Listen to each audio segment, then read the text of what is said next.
responsible journalist might say, let's take a step back, wait for more. But the seeds had already been sown, and man, were they dangerous.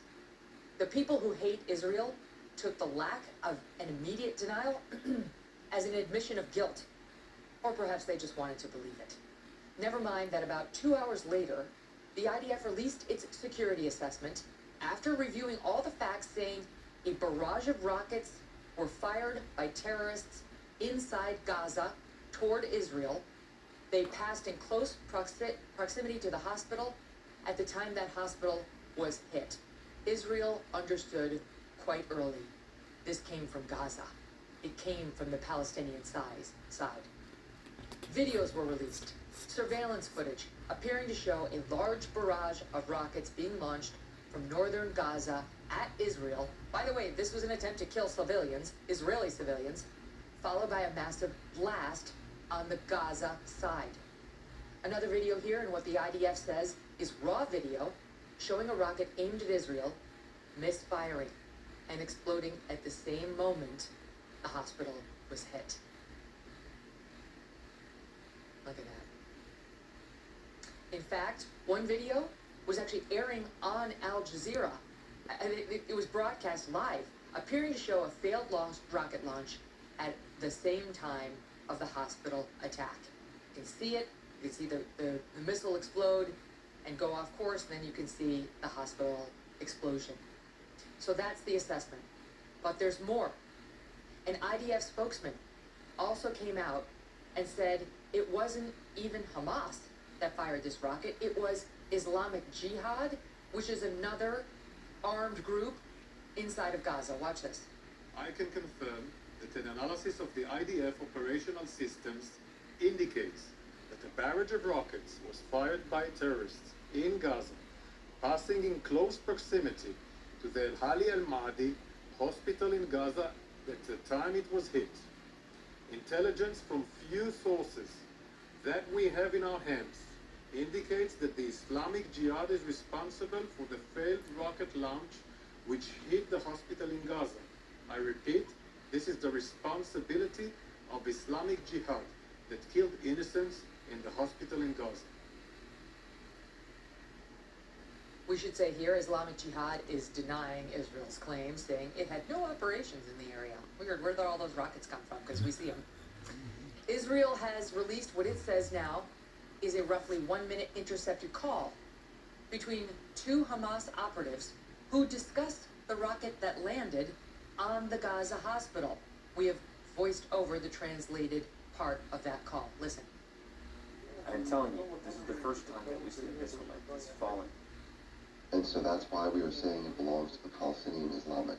What? They are saying it belongs to Palestinian Islamic Jihad.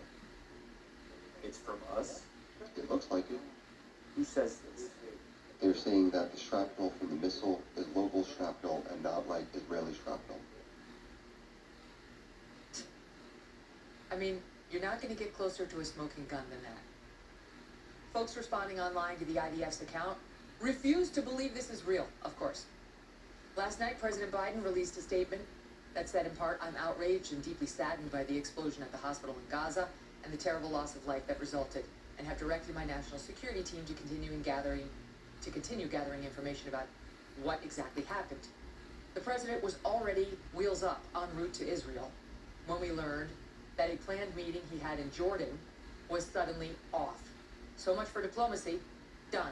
Good job, Palestinians. Good job, Islamic Jihad. You got what you wanted. Meantime, Hezbollah declared that today, they're up in, of course, Lebanon, and they hate Israel as much as Hamas does. And they've declared that today, the day of President Biden's visit, should be a, quote, an unprecedented day of anger against Israel. But no need to wait until Wednesday. Rage was already unfolding in the wake of this allegation that it was Israel, and the media enablers reports that it was Israel killing 500 civilians in a hospital, helpless civilians, at the evil Israelis' hand, that led to this scene, these scenes around the globe.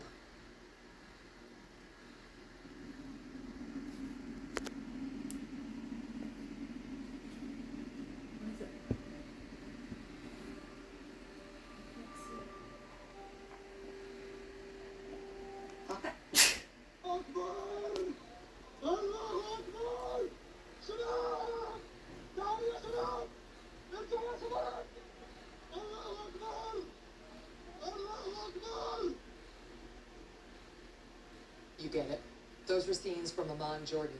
Protesters taking to the streets, trying to gain access to the Israeli embassy. Security forces managing to push them back. Now to Turkey, where a large crowd gathered near the Israeli consulate. Watch. Look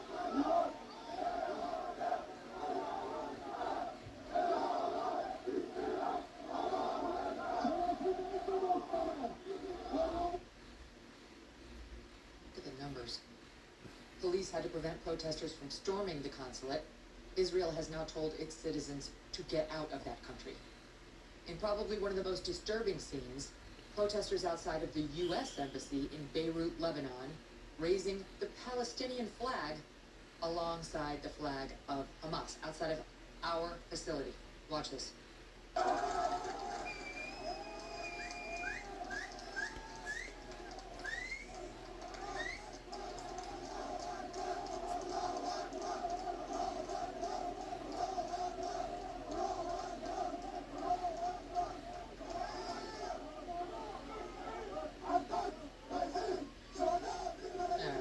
That's enough of that.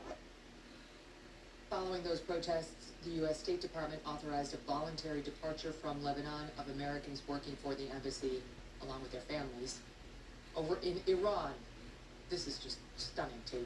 A massive crowd developed outside of the British and French embassies in Tehran.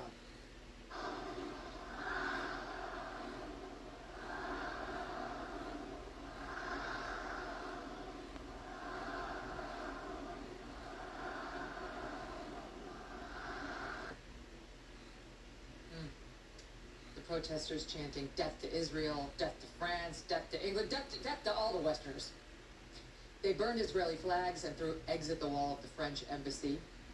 In Toronto, Canada, pro-Hamas crowds actually chanted for the decapitation of Israelis.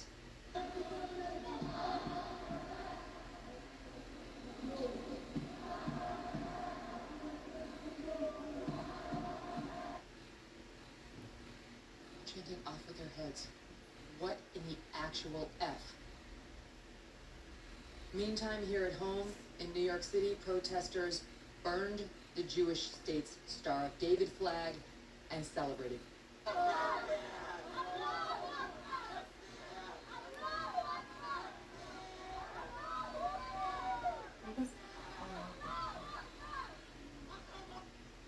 I'm sorry, but that Allahu Akbar makes my skin crawl.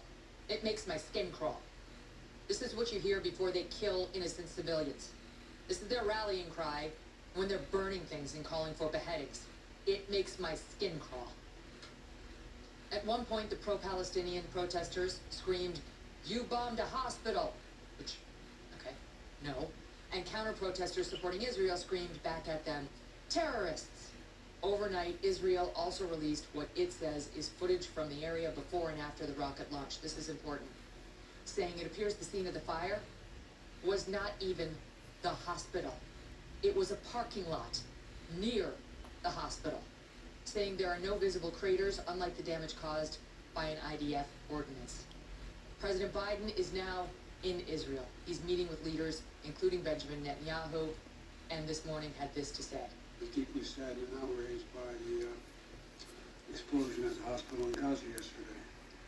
And based on what I've seen, it appears as though it was done by the other team, not you. But there's a lot of people out there not sure. So we've got to overcome a lot of things. They're not sure. Why are they not sure? Why? Because the media took the Hamas claim that Israel did it and killed 500 suffering civilians and ran with it. Ran with it. President Biden expected to speak by phone with the Egyptian and the Palestinian leaders who canceled on him as he headed out to the Middle East. In the meantime, the fighting continues, and Israel is said to be amassing some tens of thousands of soldiers preparing for a possible ground invasion into Gaza. Joining me now, Buck Sexton, co-host of the Clay Travis and Buck Sexton Show. Okay. Hey, subscribe to the show on YouTube and follow me on Facebook, Instagram, and Twitter. This show is supported by Grand Canyon University, founded in